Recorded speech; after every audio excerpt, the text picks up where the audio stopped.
Good morning students. நம்ம இன்னைக்கு பார்க்கக்கூடியது என்ன அப்படின்னா சர்வீஸ் பிஸ்னஸ். அதில் சாப்டர் 10ல் ரிசர்வ் பேங்க் ஆஃப் இந்தியா அப்படின்றத பார்க்க போகிறோம். இதில் ஃபர்ஸ்ட் ஒன்று என்ன அப்படின்னாலே நம்ம ஃபஸ்ட்டு யூனிட் 3ல என்ன கொடுத்துருக்காங்க அப்படின்னா சர்வீஸ் பிஸ்னஸ். சர்வீஸ் பிஸ்னஸ் அப்படின்னா சேவை தொழில்கள். சேவை தொழில்கள் அப்படின்னாலே எதெல்லாம் வரும் அப்படின்னா எஜுகேஷனல் அதே மாதிரி மெடிக்கல், ஹாஸ்பிட்டாலிட்டி, இது எல்லாமே எந்த பிஸ்னஸில் வரும் அப்படின்னா சர்வீஸ் பிஸ்னஸ். ஸோ அதோட சேர்த்து எதுவும் வரும் அப்படின்னா பேங்க்கும் வர செய்யும். ஸோ இந்த பேங்க்கோடைய சர்வீஸ் அப்படின்றது என்னென்ன மாதிரியான சேவைகள் எல்லாம் செய்யுது அப்படின்றத பார்க்க செய்யலாம்.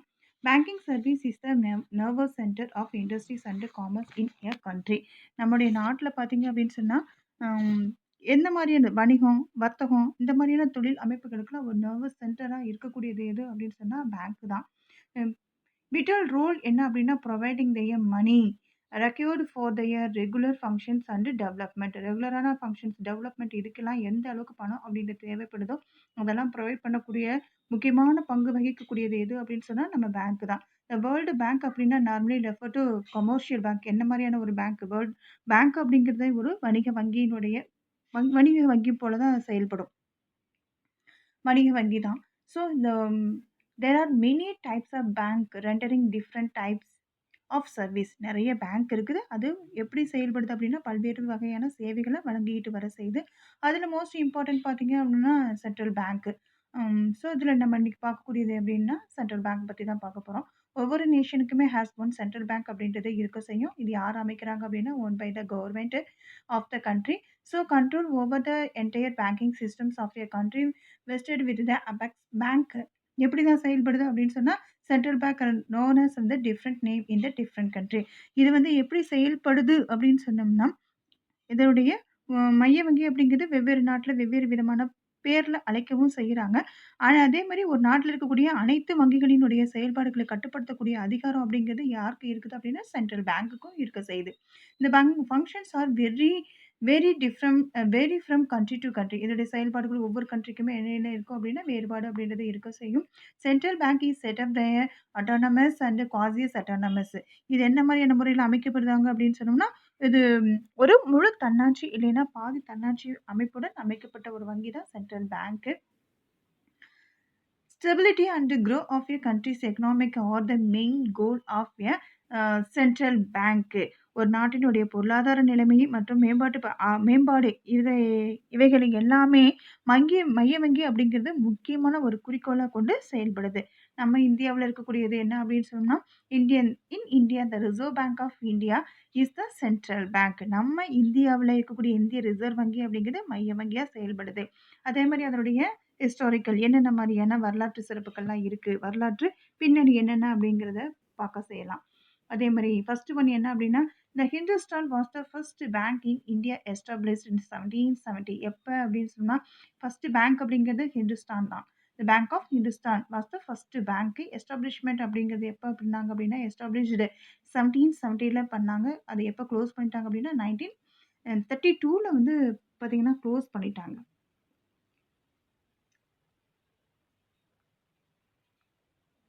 அதே மாதிரி Central Bank of India was established 1786. Central bank வந்து எப்போ எஸ்டாப்ளிஷ்மெண்ட் பண்ணாங்க 1786. Liquidated in 1791. அது எப்போ கலைக்கப்பட்டது அப்படின்னா 1791 வந்து கலைச்சிட்டாங்க. Bank of Calcutta was the first joint stock bank established in 1806.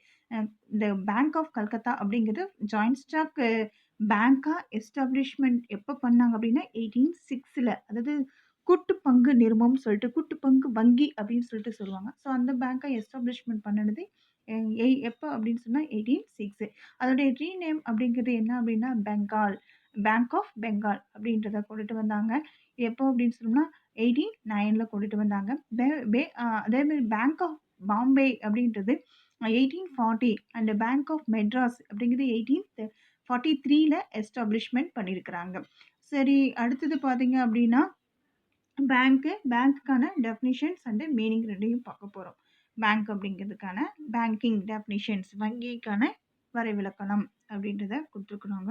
First one பார்த்தீங்க அப்படின்னா according to the banking regulations act 1949 banking means the accepting for the purpose of lending or investment of deposit of money from public. யார்கிட்ட வந்து deposit அமௌண்ட்டை பெறாங்க அப்படின்னா public கிட்ட தான் இருக்காங்க.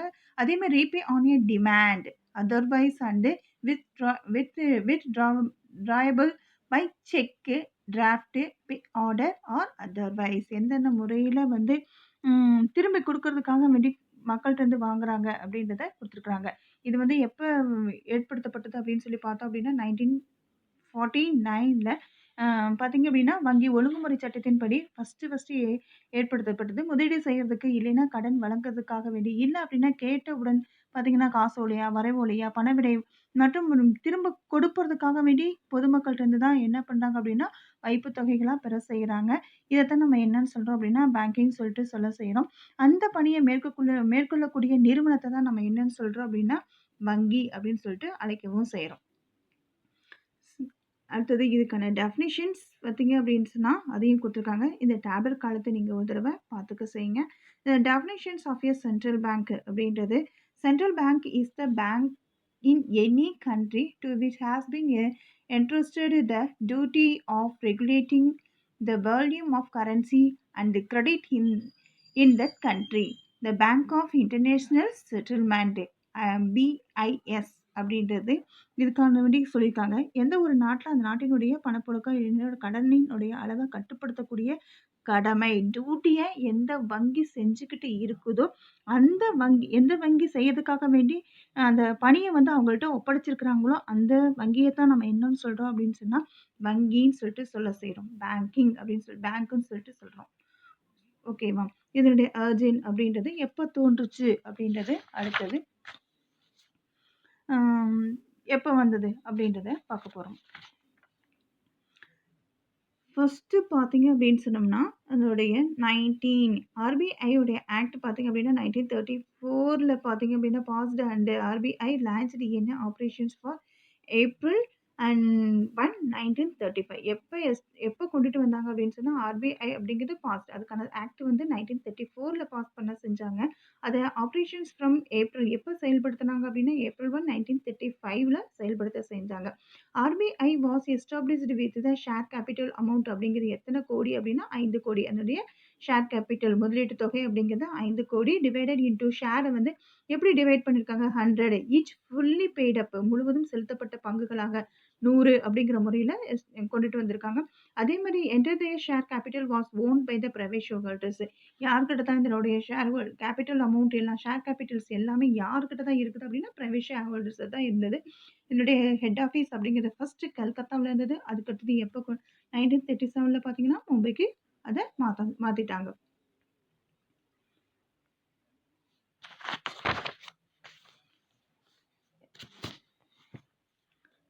அதே மாதிரி அதனுடைய ரிசர்வ் பேங்கிங்கோடைய ஸ்ட்ரக்சர் ஆஃப் ஏ ஆர்பிஐ இதனுடைய கட்டமைப்பு அப்படின்றத அடுத்தது கொண்டிருக்காங்க. ஹெட் ஆஃபீஸ் அப்படின்றத ஆல்ரெடி நம்ம பார்த்தீங்கன்னா எங்கே இருக்குது அப்படின்னா மும்பை அப்படின்றது பார்த்துருக்கோம். Central office has 33 department in 2017ல் எத்தனை டிபார்ட்மெண்ட் அப்படின்னா 33 department. 4 zonal office Mumbai, Delhi, Kolkata and Chennai. அதனுடைய தலைமை 33 துறைகள் இருக்க செய்யுது. அதே மாதிரி பார்த்தீங்க அப்படின்னா 4 மண்டலங்களாக எங்கெல்லாம் அமைச்சிருக்கிறாங்க அப்படின்றதையும் கொடுத்துருக்குறாங்க. அதில் வந்து 19 பார்த்தீங்க அப்படின்னா local board, 19 regional office and 11 sub office. 2017ல் பார்த்தீங்க அப்படின்னா 19 பிராந்திய அலுவலகங்களும் 11 துணை அலுவலகங்களும் இந்திய ரிசர்வ் வங்கியின் கீழே என்ன பண்ணுது அப்படின்னா 2017ல் இருந்து ஆப்ரேட் பண்ண செய்கிறாங்க, செயல்படுத்தவும் செய்கிறாங்க. Governor by the central bank central board of directors. அதுக்கடுத்தது பார்த்தீங்க அப்படின்னா இந்த 21 members board is appointed by the government of India. அது 21 உறுப்பினர்களை இந்திய அரசால் என்ன பண்ணியிருக்காங்க அப்படின்னா நியமிக்க செஞ்சுருக்கிறாங்க. அவங்க யார் எங்கெல்லாம் இருக்கிறாங்க அப்படின்றத பார்க்கலாம். 1 governor and 4 deputy governor appointed for a period of 4 years. யார்? ஒரு கவர்னர், டெப்டி கவர்னர் பார்த்தீங்க அப்படின்னு சொன்னோம்னா 4. எத்தனை வருஷத்துக்கு அப்பாயின்மெண்ட் பண்ணியிருக்காங்க அப்படின்னா 4. இந்த 10 டைரக்டர்ஸ் ஃப்ரம் வேரியஸ் ஃபீல்டு 10 டைரக்டர்ஸை என்ன பண்ணாங்க பல்வேறு துறைகளில் இருந்து ஒரு 10 இயக்குநர்களை நியமிக்கிறாங்க. 2 கவர்மெண்ட் அஃபிஷியல், 2 அரசு அலுவலர்கள், 4 directors, 1 each from local board. ஒவ்வொன்னும் எங்கேருந்து கொண்டுட்டு வராங்க அப்படின்னா, வட்டார வாரியத்தில இருந்து ஒவ்வொருவரும் கொண்டுட்டு வராங்க. 4 டைரக்டர்ஸையும். Functions of RBI. ஆர்பிஐயோடைய ஃபங்ஷன்ஸ். இந்த ஃபங்ஷன்ஸில் பார்த்தீங்கன்னா 3 டைப்ஸாக டிவைட் பண்ணியிருக்காங்க. Leadership and supervisory functions, traditional functions, promotional functions சொல்லிட்டு கொண்டு வராங்க. இதில் ஒவ்வொன்றையும் எத்தனை எழுதியிருக்கணும் கம்பல்சரி? 2 கம்பல்சரி எழுத செய்யணும். லிமிட்டடாக இருந்தால் போதுமானது.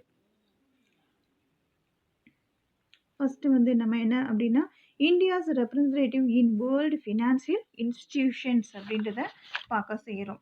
உலக நிதி நிறுவனங்களில் வந்து இந்தியாவினுடைய பிரதிநிதி அப்படின்றது எப்போ அப்படின்றத பார்க்கலாம். RBI represent governor of India, International Bank for Reconstruction and Development and International Monetary Fund in the which India is the member since in December 27, 1945ல கொண்டுட்டு வந்திருக்காங்க.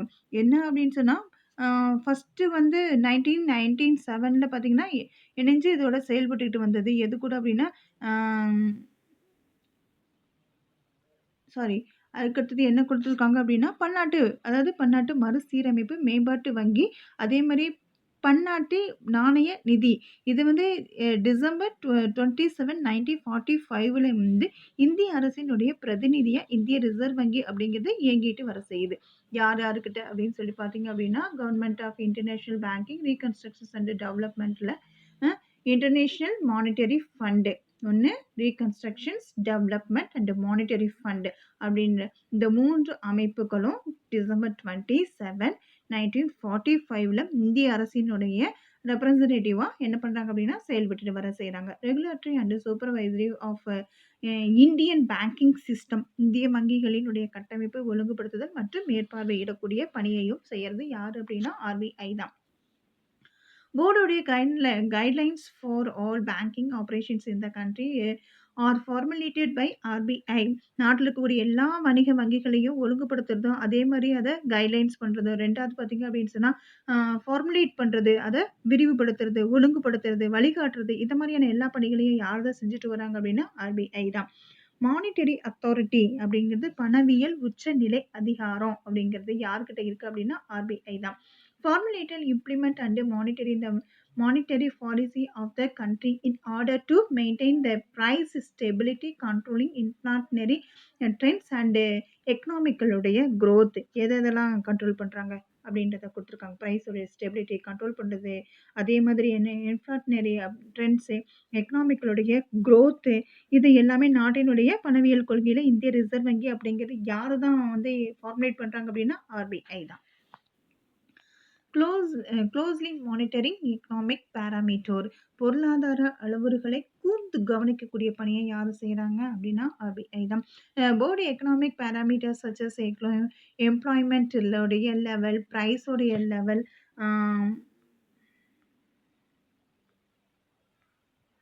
ப்ரொடக்ஷன்ஸு, ட்ரேடோடைய சைக்கிள், அதுக்கடுத்தது பார்த்தீங்கன்னா foreign investment flow, balance of payment, இதில் இருக்கக்கூடிய financial market etcetera. இது closely monitoring by the RBI. இது எல்லாமே கூர்ந்து கவனிக்கக்கூடிய பணியை யார் செய்கிறாங்க அப்படின்னா ஆர்பிஐ தான். Promptly responding to new challenges. புதிய சவால்களுக்கு உடனடியான பதில்களையும் அளிக்க செய்கிறாங்க. When ever challenge arose before the Indian banking system, RBI promptly attend them by issuing master circle and by organizing committee to analysis, review and strengthen Indian Indian பேங்கிங்ல. இந்த reserve வங்கி அப்படிங்கிறது எப்போ எல்லாம் இதுக்குன்னு அகைன்ஸ்டாக ஒரு சவால் அப்படி சேலஞ்சஸ் வந்து அப்படின்றது வர செய்தோ அதுக்கு ப்ராம்ப்ட்லி உடனடியான பதில்களை அளிக்கக்கூடிய பணியையும் அளிக்கிறதுக்காக மாஸ்டர் சர்க்கிள் சொல்லக்கூடிய ஒரு குழுவை ஒன்று ஏற்படுத்தி அதை வந்து ஒரு கமிட்டியை ஒன்று என்ன பண்ணுறாங்க அப்படின்னு சொன்னோம்னா ஏற்படுத்த செய்கிறாங்க. அதை வந்து அனலைஸ் பண்ணி அதே மாதிரி ரிவ்யூ ஸ்ட்ரென்தன் அதை ஆய்வு செய்கிறது, அதே மாதிரி அதுக்கான சுற்றறிக்கைகள் தயாரிக்கிறது போன்ற பணிகளையும் யார் செய்கிறாங்க அப்படின்னா ஆர்பிஐ தான் செய்கிறதுக்கான ஒரு குழுவை ஏற்படுத்தவும் செய்கிறாங்க. அடுத்தது என்ன அப்படின்னா ட்ரெடிஷ்னல் ஃபங்க்ஷன்ஸு. ட்ரெடிஷனல் அப்படிங்கிறது என்ன அப்படின்னு சொன்னால் bankers and financial adviser to the government. கவர்மெண்ட்டுக்கு என்னென்ன மாதிரியான ஆலோசனை இருக்குது அப்படின்னா வங்கியர் மற்றும் நிதி ஆலோசகராகவும் ஆர்பிஐ செயல்படுது. இது எப்படி அப்படின்னு சொல்கிறது, RBI accept money into the central and state government account and make payment on their behalf of. இந்திய ரிசர்வ் வங்கி அப்படிங்கிறது மத்திய மாநில அரசுகளினுடைய கணக்குல பணத்தை ஏற்றுக்கொள்வது மட்டும் கிடையாது, அவங்களுடைய சார்பாக செலுத்தக்கூடிய பணியையும் செஞ்சுட்டு வர செய்யுது.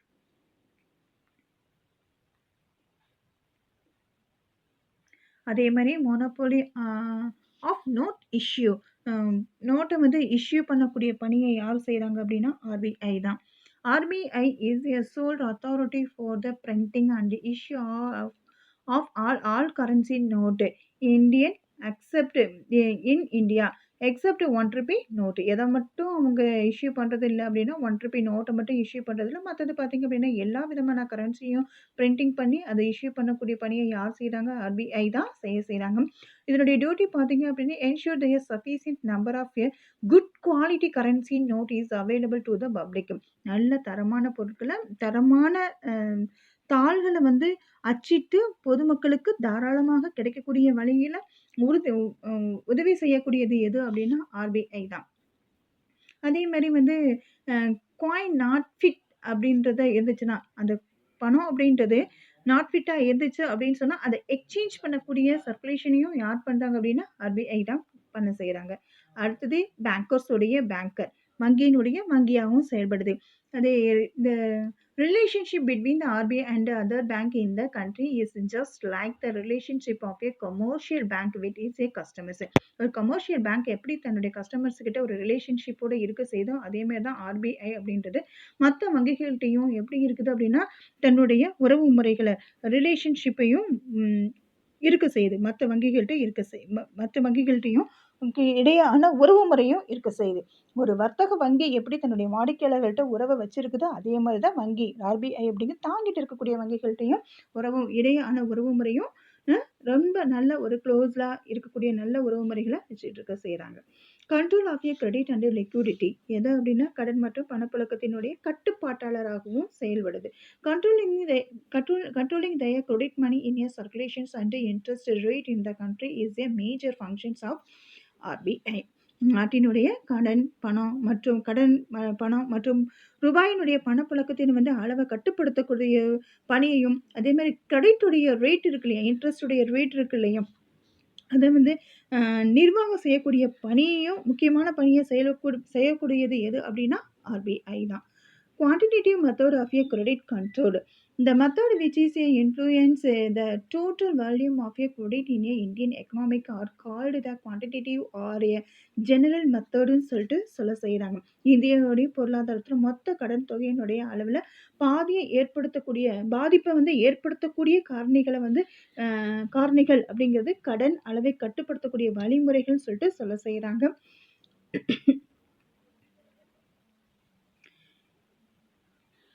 The first three measure will reduce the volume of your money in the circulations in India and இந்தியான்னு சொல்கிறாங்க. ஃபஸ்ட்டு 3 நடவடிக்கைகளில் பார்த்திங்க அப்படின்னு சொன்னால் என்னென்ன மாதிரியான அதிகரிப்பை வந்து மொத்த பண சுழற்சியினுடைய அளவை என்ன பண்ணுறாங்க அப்படின்னா குறைக்க செய்கிறாங்க.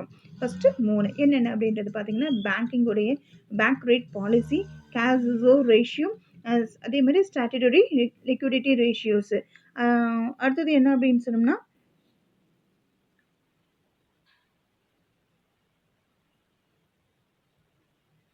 ஓப்பன் மார்க்கெட் ஆப்ரேஷன் சொல்கிறாங்க. இதில் ஃபஸ்ட்டு 3 என்ன அப்படின்னு சொன்னால் நாட்டினுடைய பணப்புழற்சியினுடைய அளவில் குறைக்கக்கூடிய செயல்பாடுகளை செஞ்சுட்டு வர செய்யுது.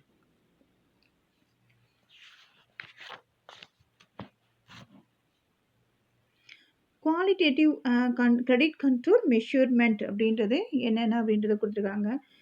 ரேஷனிங் ஆஃப் ஏ கிரெடிட்டு, இது 2 முறைகள் கொடுத்துருக்காங்க. ஒன்று என்ன அப்படின்னா குவான்டிடேட்டிவ், இன்னொரு என்ன அப்படின்னா குவாலிட்டேட்டிவ் மெத்தடு. இது rationing of a credit method. அடுத்தது என்ன அப்படின்னா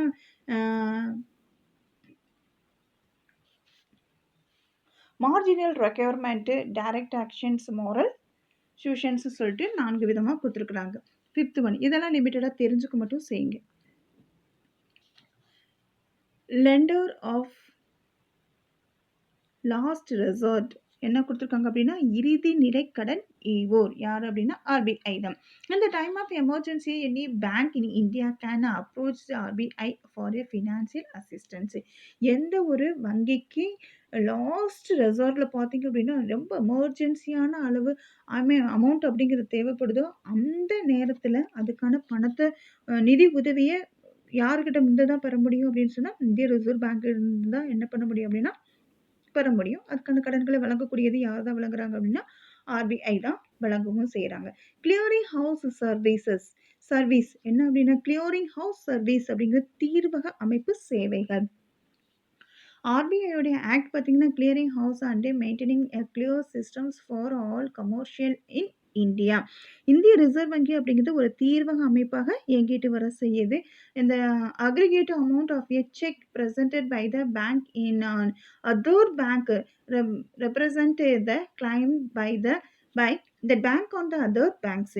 இதே ஒரு தீர்வக அமைப்பு முறையை வழங்கிட்டு வரவும் செய்கிறாங்க. இந்தியாவில் இருக்கக்கூடிய அனைத்து வணிக வங்கிகளும் ஒரு தீர்வக முறையை பராமரிக்கவும் செஞ்சுட்டு செய்கிறாங்க. ஒரு வங்கி மற்ற வங்கிகள் மீது அளித்த காசோலையினுடைய மொத்த அளவு மற்றும் வங்கியின் மீது அதோட வங்கியினுடைய உரிமை கோரலையும் என்ன பண்ணுது அப்படின்னு சொன்னா பிரதிபலிக்கவும் செய்யறாங்க.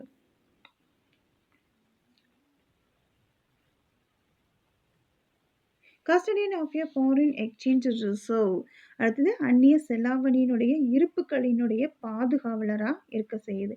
தங்கம், வெள்ளி, இந்த ஆர்பிஐ அப்படிங்கிறது maintain reserve of a gold and foreign currency. எதெல்லாம் வச்சுக்க செய்யுது, இருப்பு வச்சுக்க செய்கிறாங்க. தங்கம், வெளிநாட்டினுடைய நாணயங்களை இருப்பு வைக்கக்கூடியது, அதே மாதிரி பராமரிக்கக்கூடிய பணியும் யார் செய்கிறாங்க அப்படின்னா ஆர்பிஐ தான். மெயின்டெனன்ஸ் ஆஃப் எ ஃபாரின் எக்ஸ்சேஞ்சுடைய ரேட்டு, அந்நிய செலாவணியுடைய வேகத்தையும் செலாவணியினுடைய விகிதத்தையும் பராமரிக்க செய்கிறாங்க. RBI manage the exchange volume of a rupee in order to facilitate Indian foreign trade and payment. இந்தியாவினுடைய வெளிநாட்டினுடைய இருக்கக்கூடிய வர்த்தகம் மற்றும் பணம் செலுத்தும் வசதிக்காக இந்திய ரிசர்வ் வங்கி அப்படிங்கிறது அந்நிய செலாவணியுடைய மதிப்பையும் பராமரிக்கவும் செய்யறாங்க. அடுத்தது என்ன அப்படின்னா ப்ரொமோஷனல் ஃபங்க்ஷன்ஸ். ப்ரொமோஷனல் அப்படின்னா மேம்பாட்டு பணிகள். Nurturing banking habit among the public. பொதுமக்கள்கிட்டயே பார்த்தீங்க அப்படின்னு சொன்னால் வங்கி பழக்கங்களை வளர்க்க செய்யுது. யாருக்கிட்ட அப்படின்னா responsibility of RBI maintain the public confidence in the banking systems. பொதுமக்கள்கிட்ட பார்த்தீங்கன்னா வங்கி முறையின் மீது பொதுமக்களினுடைய நம்பிக்கையை பேணி காப்பது அப்படிங்கிறது இந்திய ரிசர்வ் வங்கியினுடைய என்னவா இருக்குது அப்படின்னா பொறுப்பாகவும் இருக்குது. It is the responsibility of RBI. என்ன மாதிரியான ரெஸ்பான்சிபிலிட்டி அப்படின்னா மெயின்டைனிங் த பப்ளிக்கோடைய confidence in banking system. Banking சிஸ்டத்தில் இருக்கக்கூடிய ஒரு கான்ஃபிடன்ஸ் நம்பிக்கையை மெயின்டெனன்ஸ் பண்ணக்கூடிய பொறுப்பு யார்கிட்ட இருக்கு அப்படின்னா ஆர்பிஐ கிட்ட இருக்கு செய்யுது.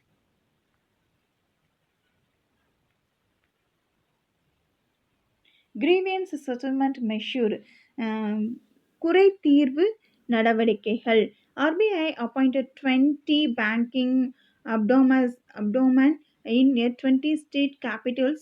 இந்திய ரிசர்வ் வங்கி அப்படிங்கிறது இந்திய 20 பார்த்தீங்கன்னா வங்கி குறை தீர்ப்பு ஆணையர்களை 20 மாநிலங்களில் என்ன பண்ணியிருக்கிறாங்க அப்படின்னா அப்பாயின்மெண்ட் பண்ணியிருக்கிறாங்க. பேங்கிங் அப்டாமன்ஸ் அப்படின்றது எத்தனை கேபிட்டல்ஸில் அமைச்சிருக்காங்க அப்படின்னா ஸ்டேட் கேபிட்டல் பார்த்தீங்கன்னா 28 ஸ்டேட் கேபிட்டல்ஸ்லையும் அமைச்சிருக்க செய்கிறாங்க. அதே மாதிரி அடுத்தது என்ன அப்படின்னா அக்ரிகல்ச்சர் டெவலப்மெண்ட், வேளாண்மையினுடைய வளர்ச்சி. Agriculture industry is a specific as a priority sector by RBI. வேளாண்மை தொழில் அப்படிங்கிறது இந்திய ரிசர்வ் வங்கியினுடைய முன்னுரிமை பெற்ற பிரிவாகவும் கருத செய்கிறாங்க. இதுக்கு இந்த loan of all scheduled bank issue to consist of a percentage of loan to priority sector. இதுக்கு பார்த்தீங்கன்னா இந்த ஷெட்யூல்டு பேங்க் அப்படிங்கிறது முன்னுரிமை கொடுக்குறாங்க. எதுக்கு அப்படின்னா அக்ரிகல்ச்சருடைய செக்டருக்கு தான் கடன் வழங்குறோம் அப்படின்னா பர்டிகுலர் ஸ்டேஜ் பர்சன்டேஜ் அப்படிங்கிறது கண்டிப்பாக இதுக்குன்னு என்ன பண்ணியிருக்கணும் அப்படின்னு சொன்னால் ஒதுக்கி இருக்கக்கூடிய பணியையும் செய்கிறாங்க. Promotions of a small scale industries எது அப்படின்னா சிறிய அளவிலான தொழிற்சாலைகளுக்கு ஊக்குவிக்கவும் செய்கிறாங்க. Micro small and medium enterprises are including இந்த ப்ரையாரிட்டி செக்டர். யாரெல்லாம் முன்னுரிமை துறையில இருக்கிறாங்க அப்படின்னு சொன்னா, மைக்ரோ, ஸ்மால், மீடியம் என்டர்பிரைசஸ் இதெல்லாம் இருக்குது. Are scheduled bank are required to open a separate branches to specialise their financing of this industries. எல்லா விதமான வங்கிகளும் தனித்தனி ஒரு சிறப்பு கிளைகளை தொடங்குறதுக்கு சிறு தொழில் நிறுவனங்களினுடைய வளர்ச்சிக்கு நிதி உதவி செய்ய வேணும் அப்படிங்கிறதையும் வலியுறுத்தக்கூடிய பணியையும் செய்யறாங்க. ஃபெசிலிட்டேட் ஃபாரின் ட்ரேட்ஸ், வெளிநாட்டு வர்த்தகங்களை மேம்படுத்தக்கூடிய பணியும் செய்யுது. RBI has simplified the rule for credit to exporters through which they can now get long term advance from bank. RBI அப்படிங்கிறது என்ன அப்படின்னா, ரூல் பார்த்தீங்கன்னா கிரெடிட் டு எக்ஸ்போர்ட்டர்ஸ் யாருக்கு கொடுக்குறாங்க அப்படின்னா, ஏற்றுமதியாளர்களுக்கு தேவையான கடன்களையும் நீண்ட கால கடன்களையும் அதே மாதிரி கடன் உதவிகளையும் வங்கியிலிருந்து முன்கூட்டியே என்ன பண்ணலாம் அப்படின்னு சொன்னா அட்வான்ஸா பெறக்கூடிய பணியும் செய்யறாங்க.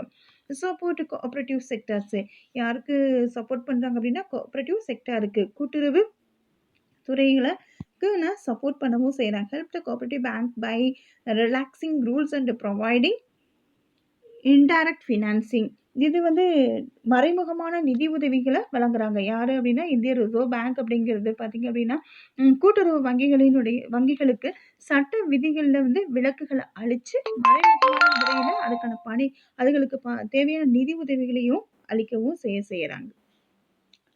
ஸோ லிமிட்டடாக படிங்க போதும். ஸோ பேங்கிங் உடைய பார்த்தீங்க அப்படின்னு சொன்னோம்னா, என்னென்ன மாதிரி டைப்ஸ் இருக்குது அப்படின்னு சொன்னால் அது பிரிச்சிருக்காங்க. நிறைய ஃபங்க்ஷன்ஸ் என்னென்ன பணிகள் ஒவ்வொன்றிலையும் 2 மட்டும் படித்தா போதுமானது. தேங்க்யூ.